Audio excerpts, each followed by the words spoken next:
So we keep saying it, and once again, if anybody wants to jump in, feel free. Otherwise, I will ignore you and just, all right, cool, go right into Dr. Thigpen.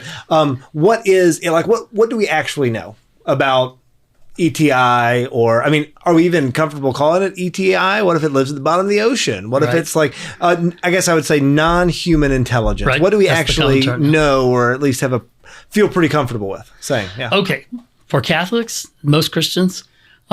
Yes, there's non-human intelligence. We know for sure about angels, right, and fallen angels that are demons.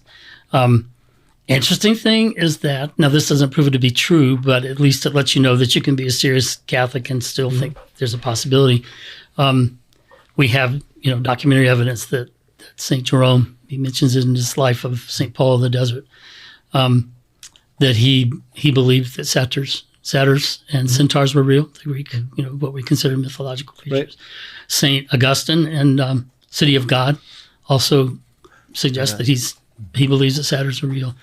You have in 1700, a book, Demonialite, produced by Ludvigo,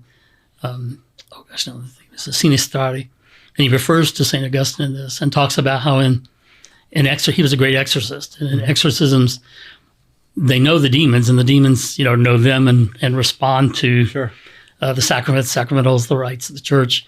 But there's another kind of being out there that they run into that people think are demonic at the beginning, but they're not. They don't respond. Did the exorcist run into? Is that and he's not the first. So this is a non-corporeal being? Well, what St. Augustine suggested was that they're corporeal, but that their bodies are made of some very subtle kind of matters, the way this is something like air almost. Now, this is just their speculation about what it is, but all I'm saying is that from early times, people, very faithful, well-known Catholics, suggested that in the broader category of non-human intelligence, that in addition to angels and demons, of course, or fallen angels, that there seemed to be other things out there.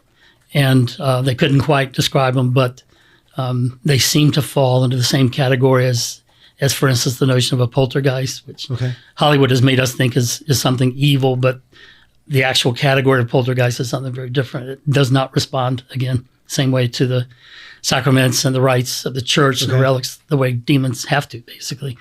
They're more like a prankster kind of thing. So that opens up all kinds of questions, of course. So why do you say ETI? Why do you say extraterrestrial intelligence? Because that was a year ago. That was the main terminology. Okay. It's kind of the conversations open up. Even in the appendix of my book, I start talking about other possibilities. And they're sometimes called ultra-terrestrials, which means other terrestrials, other creatures here on Earth. All right, guys. Thank you so much for watching. If you like this video, if you're enjoying the content, be sure to like, subscribe, and go back and watch a full-length video. We talk a lot more about this. We get into some other stuff. I think you'll love it. Thanks.